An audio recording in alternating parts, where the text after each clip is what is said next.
డోన్ పట్టణంలో CPM party ఆధ్వర్యంలో October విప్లవ 108వ దినోత్సవాన్ని ఘనంగా నిర్వహించారు. ఈ కార్యక్రమంలో పార్టీ పట్టణ కార్యదర్శి నక్కి శ్రీకాంత్, మండల కార్యదర్శి రామాంజనేయులు, సిఐటియు నాయకులు శివరాం, భాస్కర్ రెడ్డి, చిన్న రెహమాన్, నాగమద్దయ్య తదితరులు పాల్గొన్నారు. నక్కి శ్రీకాంత్ మాట్లాడుతూ అక్టోబర్ విప్లవ స్ఫూర్తితో పీడిత ప్రజల కార్మిక వర్గ హక్కుల కోసం పోరాటాలు ముమ్మరం చేయాల్సిన అవసరం ఉందని పిలుపునిచ్చారు. ప్రస్తుత కేంద్ర రాష్ట్ర ప్రభుత్వాలు కార్పొరేట్ వర్గాలకు అనుకూలంగా ప్రజా వ్యతిరేక విధానాలు అమలు చేస్తున్నాయని విమర్శించారు. రైతులు, కూలీలు, కార్మికుల కష్టంతో సమాజం నడుస్తున్నా శ్రమకు గౌరవం తగ్గిపోతుందని ఆవేదన వ్యక్తం చేశారు. సోషలిజమే మానవజాతి మనుగడకు మార్గమని, అక్టోబర్ విప్లవం చూపిన దిశలోనే దేశం ముందుకు సాగాలని ఆయన పిలుపునిచ్చారు. అక్టోబర్ విప్లవ దినోత్సవం మనం ఈరోజు దేశవ్యాప్తంగా, ప్రపంచవ్యాప్తంగా వాడవాడలా కమ్యూనిస్టు పార్టీగా జరుపుకుంటున్నాం. అక్టోబర్ విప్లవం సంబంధించి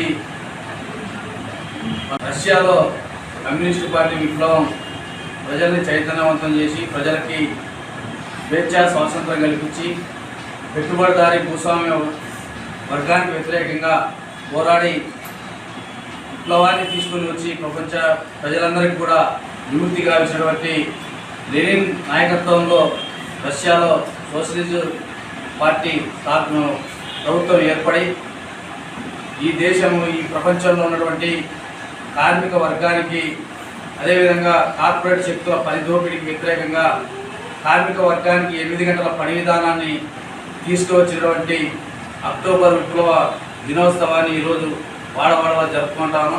ఇదే స్ఫూర్తితో ఈనాడు మనకు ఉన్నటువంటి 8 గంటల పని విధానాన్ని రద్దు చేసి ఈ రాష్ట్రంలో ఉన్నటువంటి చంద్రబాబు నాయుడు ప్రభుత్వం 10 గంటల పని విధానాన్ని తీసుకొని వచ్చి కార్మిక వర్గానికి నుంచి పెట్టుబడిదారు వర్గానికి శ్రమ దోపిడీ తీసుకొచ్చినటువంటి సందర్భాలు మనం ఇప్పుడు మననే జరిగినటువంటి మంత్రివర్గంలో కూడా ఈ రాష్ట్రంలో కార్మిక శ్రమ దోపిడీకి పాల్పడే విధంగా 10 గంటల పని విధానాన్ని తీసుకొచ్చినటువంటి చంద్రబాబు నాయుడు ప్రభుత్వానికి వ్యతిరేకంగా కార్మిక వర్గం అంతా కూడా అక్టోబర్ విప్లవాన్ని స్ఫూర్తిగా తీసుకొని పోరాడాల్సినటువంటి ఆస్కారం సన్నద్ధమైంది. అదేవిధంగా ఈ దేశంలో ఉన్నటువంటి నరేంద్ర మోడీ ప్రభుత్వం అనేక సంవత్సరాలుగా కార్మిక వర్గం పోరాడి తన అనేక మంది కార్మికుల ప్రాణాలను పణంగా పెట్టి సాధించుకున్నటువంటి 44 లేబర్ కోళ్లను 4 కోడ్లుగా విభజించి కార్మిక చట్టాలన్నింటినీ కూడా ఈరోజు నీరుగార్చే విధంగా ఈ దేశంలోని నరేంద్ర మోడీ ప్రభుత్వం అవలంబిస్తూ ఉంది.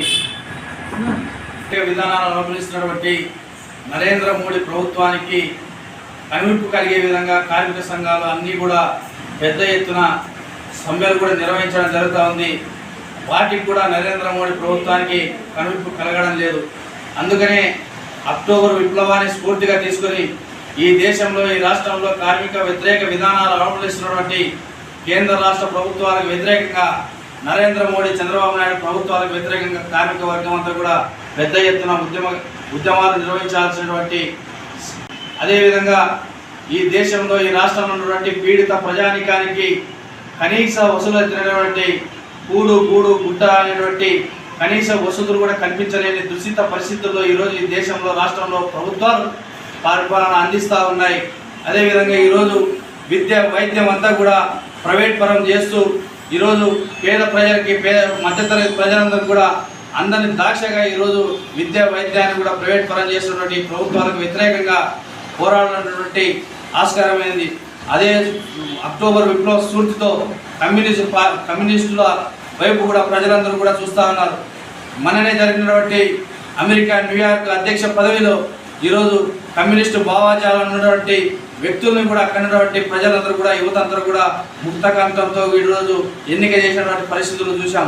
అదేవిధంగా మన జరిగినటువంటి శ్రీలంక ఎన్నికలు అయితేనే, అదేవిధంగా నేపాల్ ఎన్నికలైతే, ఈ దేశాలన్నింటినీ కూడా కమ్యూనిస్టుల వైపు ప్రజలందరూ కూడా చూస్తూ ఉన్నారు. కమ్యూనిస్టుల అవసరం ఈరోజు ఈ దేశంలో, ఈ రాష్ట్రంలో కూడా ఉందనేది కూడా ప్రజలందరూ కూడా తెలిసే విధంగా అక్టోబర్ విప్లవాన్ని స్ఫూర్తిగా చేసుకొని మనమందరం కూడా పెద్ద ఎత్తున ప్రజా సమస్యల పరిష్కారానికై, కార్మిక వర్గ శ్రేయస్సుకై పోరాడినటువంటి పరిస్థితులు ఈరోజు దేశంలో ఉన్నటువంటి మొత్తంతో బీజేపీకి తొత్తుగా వేరేసినటువంటి చంద్రబాబు నాయుడు గారి ప్రభుత్వానికి వ్యతిరేకంగా పోరాడినటువంటి బాధ్యత కమ్యూనిస్టు పార్టీలుగా మనందరిపైన ఉంది.